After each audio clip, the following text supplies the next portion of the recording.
तो संगत जी वहाँ पे इतनी फ्रेग्रेंस हमें गुलाबों की मिली। उसके बाद हम लोग दिल्ली वापस आए तो मेरा ट्रीटमेंट 2 ही चल रहा था। हमने डॉक्टर्स को तो नहीं बताया कि हम लोग कहाँ गए थे, क्या हुआ था। फिर हम नेक्स्ट टाइम दोबारा गए तो उन्होंने 2 कीड़े वैसे ही निकाले और उन्होंने बोला कि अब आपको आने की ज़रूरत नहीं है, इसके ब्रेन में अब कीड़े नहीं है। फिर क्या हुआ संगत जी, हमें लगा कि मैं अब ठीक हो गया हूँ, तो मेरे को ना फिट्स दोबारा आने लग गए। एक्चुअली कंटिन्यूसली फिट्स चलते रहे उस टाइम भी, जब मेरा ट्रीटमेंट उनके बाबा जी के पास चला। और मेडिसिन तो मैं अपनी ले ही रहा था। फिर मेरे डॉक्टर ने बोला कि हम हर चीज़ की मेडिसिन दे रहे हैं, हम मान ही नहीं सकते कि इसको फिट आ रहा है, अब इसको ना वहम हो गया है। तो हम एक दिन रेगुलर विजिट के लिए गए थे डॉक्टर के पास, तो मुझे डॉक्टर के पास ही आ गया। मम्मा ने प्रे करी, गुरुजी इसको डॉक्टर के पास ही फिट आ जाए। मेरे को संगत जी डॉक्टर के पास ही फिट आ गया। तो डॉक्टर ने बोला कि इसको ना हॉस्पिटलाइज करो। मैं मैक्स पुष्पांजलि में एडमिट हुआ, कड़कड़डुमा। तो उसके बाद उन्होंने मुझे ऑब्जर्व किया और ये बात है 5th ऑफ उसकी I mean 5th of July की। अप्रैल से जुलाई तक ये सिनेरियो चला। मेरे को 5th ऑफ जुलाई को उन्होंने हॉस्पिटलाइज किया। अब मेरी हालत बहुत ज़्यादा ख़राब हो गई थी और उन्होंने मुझे 10,000 mg पर डे स्टेरॉइड्स पे रखा। तो उससे भी मेरे फिट्स नहीं कंट्रोल हुए। फिर उन्होंने उसको बढ़ा के 35,000 mg किया। उसके बाद संगत जी क्या हुआ कि 5th ऑफ जुलाई को मैं एडमिट हुआ, 6 जुलाई गया, 7 जुलाई को गुरुजी का बर्थडे था। तो मेरे पास सेवा का मतलब मेरे को मम्मा ने बताया कि तेरी तो सेवा भी है। तो मैं ना संगत जी रोने लग गया। मैंने कहा गुरुजी मेरे को आना था, सेवा करनी थी, ये तो गलत बात है, आपने ये गलत किया मेरे साथ। तो संगत जी मेरे को आवाज़ आती है, हले नहीं हले आराम कर। तो मैं गुरुजी के आगे देखा, मैंने हल्का सा स्माइल किया। मैंने कहा जी आपकी मर्जी, जैसे आप बोलोगे। तो संगत जी मैंने कुछ नहीं बोला, मैं अपना चुपचाप बैठा रहा, लेटा रहा। और फिर मेरे को इतनी हैवी डोज मेडिसिन चढ़ती थी 5 टाइम कि मुझे आप आवाज़ मारते तो मुझे समझ आएगा कि कौन बुला रहा है, पर मुझे दिखता नहीं था। तो उसके बाद क्या हुआ संगत जी, मेरे MRI होते रहे बट उनमें सेम रिजल्ट, वो होल उतने का उतना ही था। और सबसे बड़ी बात है उसमें फंगल इन्फेक्शन हो गया था, क्योंकि हम वो जब ट्रीटमेंट करा के आए तो फिर डॉक्टर्स को तो नहीं बताया था, तो उससे वहाँ पे फंगल इन्फेक्शन हो गया। फिर उसके बाद क्या हुआ संगत जी,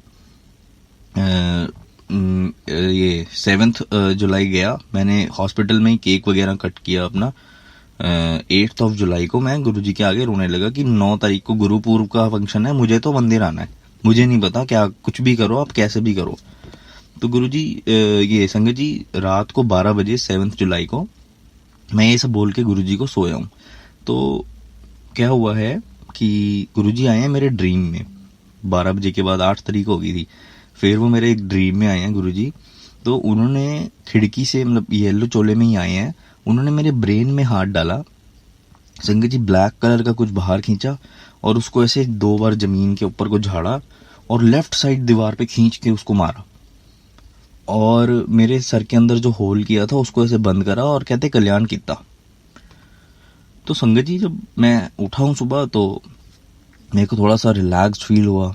तो डॉक्टर विजिट पे आए थे तो उन्होंने बोला कि एक काम करते हैं, इसको ना हम बहुत ही ज़्यादा हैवी डोज दे रहे हैं, 35,000 mg बहुत हैवी डोज होता है और अभी तो ये बच्चा है, तो इसको ना एक बार MRS करते हैं हम लोग, सिचुएशन तो देखें कि क्या है इसकी।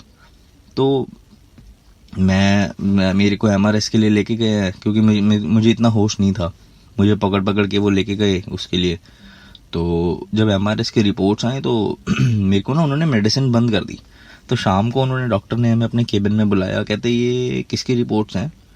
मैंने कहा डॉक्टर मेरी हैं। अब मैं और मम्मा घबरा गए, हमने लगा कि पता नहीं अब क्या बताएंगे डॉक्टर ने, या क्या हो गया, क्योंकि हर चीज़ तो नेगेटिव होती जा रही है। तो डॉक्टर ने बोला कि आपको मेरी एज कितनी लगती है। मैं और मम्मा एक दूसरे को देख रहे। तो कहता मैं 90 एज है मेरी, मतलब 90 होने वाला हूँ मैं, एक कम है। तो हमने कहा ठीक है सर। तो कहते कि अपना ना वो सीट से खड़े हो गए, कहते यार ये मेरा मिरेकल नहीं है, जिसका है वहाँ जाके ना माथा टेकाना, मैंने तुम्हारे डिस्चार्ज ऑर्डर भी बना दिए हैं। कहते ये यार 1 हफ्ते पहले की रिपोर्ट है जिसमें 10.9 mm का होल है और कहते हैं ये आज की रिपोर्ट है जिसमें कुछ है ही नहीं, ये तो ऐसा ब्रेन है जैसे एक पैदा हुए हुए बच्चे का होता है, एकदम फ्रेश ब्रेन, वो होल कहाँ गया। हमें तो समझ नहीं आया। कह रहे मैंने तो हर हॉस्पिटल में जाके दिखाया अपने दोस्तों को, किसी को कुछ समझ ही नहीं आया। तो संगत जी फिर मैं और मम्मा बड़ा हैरान हो गए। मम्मा तो रोने लग गई वहाँ पे, ये क्या हो गया, ये गुरुजी ने क्या कर दिया। तो उसने हमें डॉक्टर ने जब ऐसे बोला तो हम बड़ा अजीब, हमें मतलब शॉक्ड हो गए हम लोग, क्योंकि हमारे साथ पहली बार ऐसा कुछ हुआ था। और हर इंसान शॉक्ड हो जाता है कि एकदम क्या हो गया। जो डॉक्टर कल तक ये कह रहे थे कि ये साइलेंटली कोमा में जा रहा है, भगवान ही बचा सकता है, वो कह रहे हैं कि आज इसको कुछ भी नहीं है, खत्म हो गया सब। तो ऐसे करके मुझे मतलब गुरुजी ने एकदम नई लाइफ दी। और सबसे बड़ी बात है संगत जी, मैं डिस्चार्ज हुआ 9 तारीख को गुरु पूर्व वाले फंक्शन पे। मैं मंदिर गया हूँ, बड़े मंदिर, वहां मैंने फंक्शन अटेंड किया। तो इस तरीके से मतलब गुरुजी ने मेरी छोटी से छोटी चीज का ध्यान रखा, हर चीज मुझे सुनाई। और उसके बाद से संगत जी मेरे को ना डॉक्टर ने बोला कि एक मेडिसिन लेनी है छोटी सी, और कुछ नहीं करना, और अपना रेगुलर विजिट आते रहना। तो संगत जी मैं ऐसी मेडिसिन खा रहा था, मैंने कहा गुरुजी आप मैं ठीक तो कर दिया, मेडिसिन पता नहीं क्यों पीछे लगा दी है मेरे।